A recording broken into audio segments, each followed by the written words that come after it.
Have you ever heard a sound that no one else can? A sound that scratches at the inside of your skull, getting louder and louder until you think you're going to lose your mind. Today, we're diving into the dark, obsessive world of Edgar Allan Poe's masterpiece, The Telltale Heart.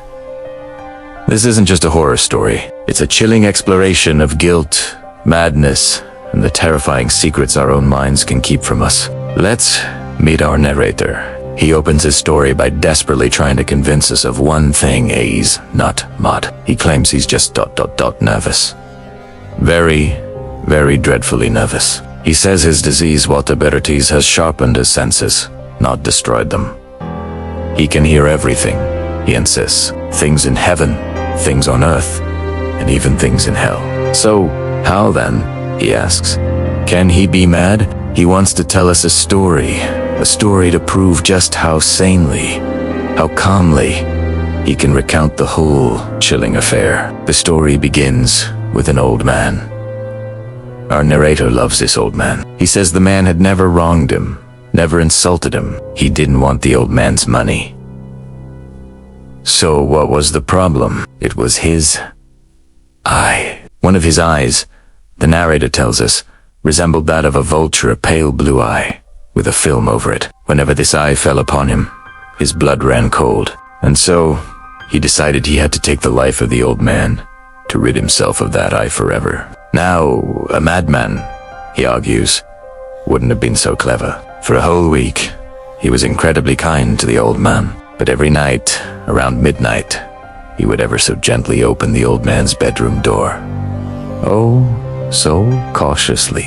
And then, he would stick his head in, holding a dark lantern, its light completely concealed. He'd create a tiny opening, just a single, thin ray of light, and shine it directly onto the vulture eye. But for 7 long nights, the eye was always closed. And since it was the eye he hated, not the old man himself, he couldn't bring himself to do the deed. Every morning, he'd go into the chamber and speak cheerfully to him, asking how he'd slept. You see, he was cunning, he was careful. But on the 8th night, things were different. He was even more cautious than usual opening the door. He chuckled at his own cleverness. The old man must have heard him, because he suddenly moved in the bed. But our narrator wasn't deterred. He kept pushing the door open, slowly, steadily. His head was inside the room when his thumb slipped on the lantern's fastening. The old man sprang up in bed, crying out, "Who's there?" The narrator stood perfectly still, not saying a word, for a whole hour. He knew the old man was awake, listening, filled with terror. He imagined the old man trying to convince himself it was just the wind, or a mouse, but he couldn't. He could feel the presence in the room. Then, our narrator let out a low groan, not of pain, but of a terror. He himself knew well. He knew what the old man was feeling, and he pitied him, though he chuckled at heart. After waiting a long time, he decided to open the lantern.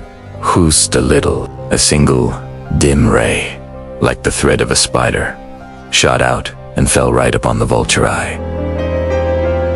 It was open, wide open.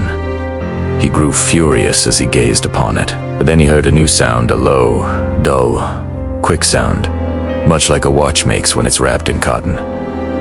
He knew that sound well.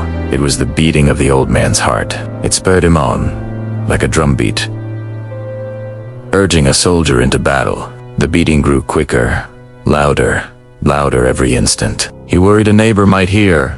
The old man's hour had come. With a loud yell, he threw open the lantern and leaped into the room. The old man shrieked once. Just once. In an instant, the narrator pulled the heavy bed over him, smiling as the deed was done. He waited, listening. The heart beating continued for a few minutes with a muffled sound, but then it stopped. The old man was dead. He removed the bed and examined the body. There was no pulse. He was stone dead. His eye would trouble him no more. So, the task was to hide the body. A sane man's work. He dismembered the corpse.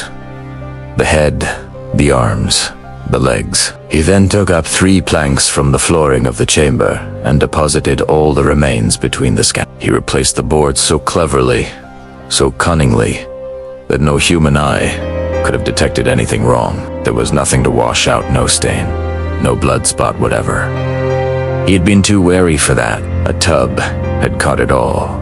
By the time he finished his work, it was 4 o'clock in the morning. As the bell told the hour, there came a knocking at the street door. He went down to open it with a light heart, for what had he to fear now? 3 men stood there.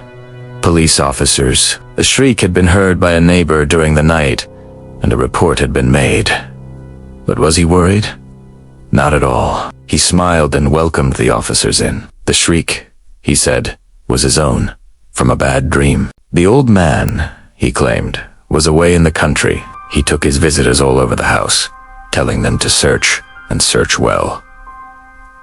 Finally, he led them to the old man's chamber. He showed them his treasures, secure in their order. In the enthusiasm of his confidence, he brought chairs into the room and invited them to sit and rest while he himself, with wild audacity, placed his own chair upon the very spot beneath which lay the corpse of his victim. The officers were satisfied. His manner had convinced them. He was singularly at ease. They sat, and while he answered cheerily, they chatted of familiar things. But soon, he felt himself getting pale and wished they would go. His head ached, and he fancied a ringing in his ears. But still they sat, and still they chatted. The ringing became more distinct. It continued and grew more defined until he found that the noise was not within his ears. It was a low, dull, quick sound, the same sound he'd heard before. The beating of the old man's heart. He tried to talk more fluently, to speak louder to drown it out, but the sound only increased. He paced the floor. He argued about trifles in a high key, but the noise steadily grew. Why would they not be gone? He swung his chair, grating it on the floorboards, but the sound rose over all and continually increased. It grew louder, louder, and still the men chatted pleasantly and smiled. Was it possible they heard not? No. They heard. They suspected. They knew. They were making a mockery of his horror. This, he thought, and this he thinks. Anything was better than this agony. Anything was more tolerable than this derision. He could bear those hypocritical smiles no longer. He felt that he must scream or die. And now again. Hark. Louder. Louder. Lo there! Lo there! Lo there, villains! He shrieked. Dissemble no more. I admit the deed. Tear up the planks. Here, it is the beating of his hideous heart. And there, the story ends. A confession not born of conscience, but of a madness he so vehemently denied. The sound he heard was never the old man's heart. It was his own guilt, his own sanity, beating itself to death from inside his head. A sound only he could hear, but one that was louder than any truth he tried to hide. What do you think? Was he mad from the start? Or did the guilt of his perfect crime drive him insane? Let me know your theories down in the comments. Thanks for diving into this dark classic with me. If you enjoyed this journey into the mind of a madman, don't forget to hit that like button and subscribe for more tales from the shadows. See you next time.